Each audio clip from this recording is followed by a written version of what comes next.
जटा हलकारा। नपुंसक पति की घरवाली सी व शोक भरी शाम थी।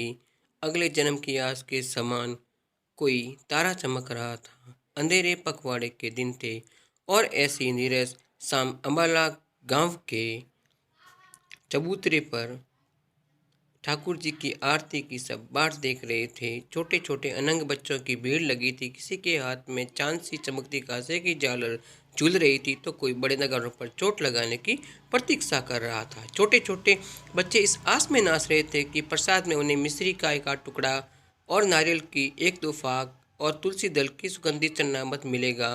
बाबूजी ने अभी तक मंदिर को खोला ही नहीं था। कुएं पर के किनारे बैठ कर बाबूजी स्नान कर रहे थे।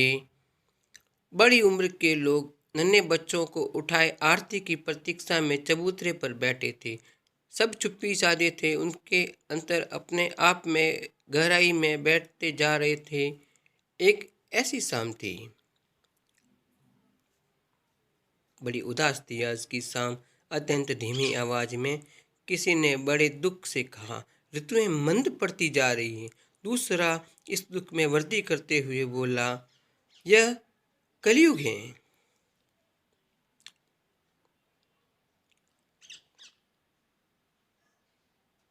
अब कलयुग में ऋतुएं खिलती नहीं हैं। खिले तो कैसे खिले? तीसरे ने कहा, ठाकुर जी का मुखार बिंद कितना म्यान पड़ गया है। चौथा बोला, 10 वर्ष पहले बड़े बूढ़े लोग धीमी आवाज में तथा अंधबुद्धि आंखों से बातों में तल्लीन थे। उसी समय अंबाला गांव के बाजार में दो व्यक्ति सीधे चले आ रहे थे। आगे पुरुष और पीछे स्त्री। स्त्री पुरुष की कमर में तलवार और हाथ में लकड़ी थी। स्त्री के सिर पर बड़ी गठरी थी। पुरुष को एकदम पहचाना नहीं जा सकता था, परंतु राजपुतानी अपने पैरों की चाल से और घेरदार लहंगे और ओढ़नी से पहचानी जाती थी। राजपूत ने लोगों को राम राम नहीं किया। इससे गांव के लोग समझ गए कि यह अजनबी हैं। अपनी ओर से ही लोगों ने कहा, राम राम। उत्तर में राम राम कहकर यात्री जल्दी जल्दी आगे चल पड़ा और उसके पीछे राजपुतानी अपने पैरों की एड़ियों को ढकती हुई बढ़ चली। एक दूसरे की मुंह की ओर देखकर लोगों ने कहा, ठाकुर जी कितनी दूर जाना है? यही कोई आधा मील। जवाब मिला, तब तो आप लोग यहाँ रुक जाइए। क्यों? इतना जोर क्यों दे रहे हैं? यात्री ने कुछ तेजी से कहा।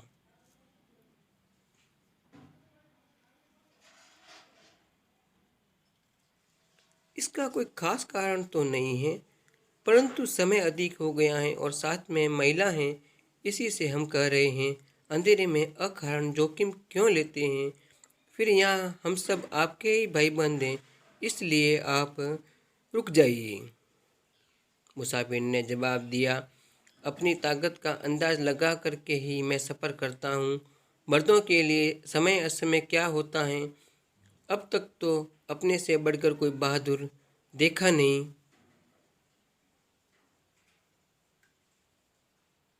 आग्रह करने वाले लोगों को बड़ा बुरा लगा। किसी ने कहा, ठीक है, मरना है तो मरने दो।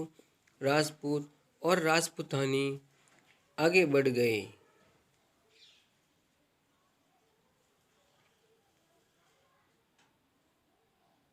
दोनों जंगल में चले जा रहे थे। सूर्य अस्त हो गया था। दूर से मंदिर में आरती की घंटे की आवाज़ सुनाई दे रही थी और दूर के गांवों में दीपक टिमटिमा रहे थे और कुत्ते भौंक रहे थे। मुसाफिर ने अचानक पीछे कूनों की आवाज़ सी सुनी। राजपुतानी ने पीछे मुड़कर देखा तो उसे सणोसरा का जटा हलकारा कंधे पर डाक की थैली लटकाए हाथ में घुंघरू वाला बाला लिए जाते हुए दिखाई दिया। उसकी कमर में फटे म्यान वाली तलवार लटकी हुई थी। जटा हलकारा दुनिया की आशा और निराशा और शुभ अशुभ की थैली कंधे पर लेकर जा रहा था। कुछ प्रदेश के पुत्रों की वृद्ध माताएं और प्रवासी स्त्रियों की चाल 6 महीने की चिट्ठियाँ मिलने की आस लगाए बैठी राह देखती होगी, यह सोचकर नहीं बल्कि देरी हो जाएगी तो वेतन कट जाएगा। इस डर से जटा हलकारा दौड़ा जा रहा था। बाले के घुंघरू इस अंधेरे एकांत रात में उसके साथी बने हुए थे। देखते ही देखते अलकारा पीछे चलती राजपुतानी के पास पहुंच गया। दोनों ने एक दूसरे की कुशल पूछी और राजपुतानी का मायका सनोसरा में था। अलकारा सनोसरा से ही था। जा रहा था, इसलिए राजपुतानी अपने माँ बाप के समाचार पूछने लगी। पीर के गांव के आने वाले अपरिचित पुरुष को भी स्त्री अपने सगे भाई सा समझती हैं। दोनों बातें करते करते हुए साथ चलने लगे। राजपूत ने कुछ कदम आगे था। राजपुतानी को पीछे रह जाते देखकर उसने मुड़कर देखा। दूसरे आदमी के साथ बातें करते देखकर उसको भला बुरा कहा और धमकाया। राजपुतानी ने कहा, ये तो मेरे पियर का हैं, अलकारा हैं, मेरा भाई हैं। देख लिया तेरा भाई, चुपचाप चलिया। राजपूत ने भौहें चढ़ाकर कहा। फिर हलकारे से बोला, तुम भी तो आदमी हो, आदमी को पहचानो। ठीक है बाबू। यूँ कहकर हलकारे ने अपनी चाल धीमी कर दी। एक खेत जितनी दूरी रखकर वह चलने लगा। जब यह राजपूत जोड़ी नदी पर पहुंची तो एक साथ 12 आदमियों ने ललकारा, खबरदार जो आगे बढ़े, तलवार नीचे रख डालो। राजपूत के मुंह से 2-4 गालियां निकली, परंतु म्यान से तलवार नहीं निकाल पाया। अंबाला गांव के बाहर 12 कोलियों ने आकर उस राजपूत को रस्सी से बांध दिया और दूर पटक दिया। बाई, गहने उतार दो, एक लुटेरे ने राजपुतानी से कहा। बेचारी राजपुतानी अपने शरीर पर से एक एक गहना उतारने लगी। हाथ पैर सीना आदि अंग लुटेरों की आंखों के आगे आए और उसकी भरी हुई देह से लुटेरों की आंखों में काम वासना उभार दी। जवान कोलियों ने पहले तो उसका मजाक उड़ाना शुरू किया। राजपुतानी शांत रही, लेकिन जब लुटेरे बढ़कर उसके निकट आने लगे तो जहरीली नागिन की तरह पुकारती हुई राजपुतानी खड़ी हो गई। कोलियों को यह देखकर अट्टास करते हुए कहा, अरे उस समय की पूंछ को धरती पर पटक दो। अंधेरे में राजपुतानी ने आकाश की ओर देखा। जटा हलकारा के घुंघरू की आवाज उसके कानों में पड़ी। राजपुतानी चीख उठी, भाई,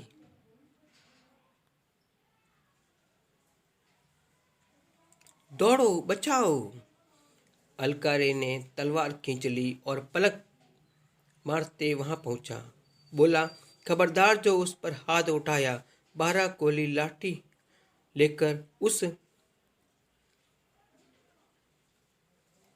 12 कोलियां लाठी लेकर उस पर टूट पड़े। अलकारे ने तलवार चलाई और 7 कोलियों को मौत के घाट उतार दिया। उनके सिर पर लाठियों की वर्षा हो रही थी, परंतु अलकारे को लाठियों की चोट का पता नहीं चला। राजपुतानी ने शोर मचा दिया। मारे डर के बचे हुए लुटेरे भाग गए और उनके जाते ही हलकारा चक्कर खाकर गिर पड़ा और उसके प्राण पंखेरु उड़ गए। राजपूतानी ने अपने पति को रस्सियों से खोल दिया और उड़ते ही राजपूत बोला, अब हम चलें? कहाँ चलें? स्त्री ने दुखी होकर कहा, तुम्हें शर्म नहीं आती? 2 कदम साथ चलने वाला यह ब्राह्मण घड़ी भर की पहचान के कारण मेरे सील की रक्षा करते हुए मरा पड़ा है और मेरे जन्म भर के साथी तुम्हें अपना जीवन प्यारा लगता है। ठाकुर, चले जाओ अपने रास्ते। अब हमारा काग और हंस का साथ नहीं हो सकता। मैं तो अब अपने बचाने वाले ब्राह्मण की चिता में ही भस्म हो जाऊंगी। ठीक है, तेरी जैसी मुझे और मिल जाएगी, कहता हुआ राजपूत वहां से चला गया।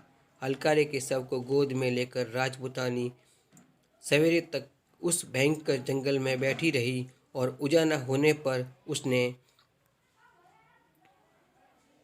इर्द गिर्द से लकड़ियां इकट्ठी करके चिता रची। शव को गोद में लेकर स्वयं चिता पर चढ़ गई। अग्नि सुलग उठी, दोनों जलकर खाक हो गए। कायरपति की सती स्त्री जैसी शोकातुर संध्या की इस घड़ी में सीता की क्षीण ज्योति देर तक शोकातुर संध्या की इस घड़ी में सीता की क्षीण ज्योति देर तक चमकती रही। अंबाला और रामतर के बीच के एक नाले में आज भी जटा और सती की स्मृति सुरक्षित है। लाइक कीजिए।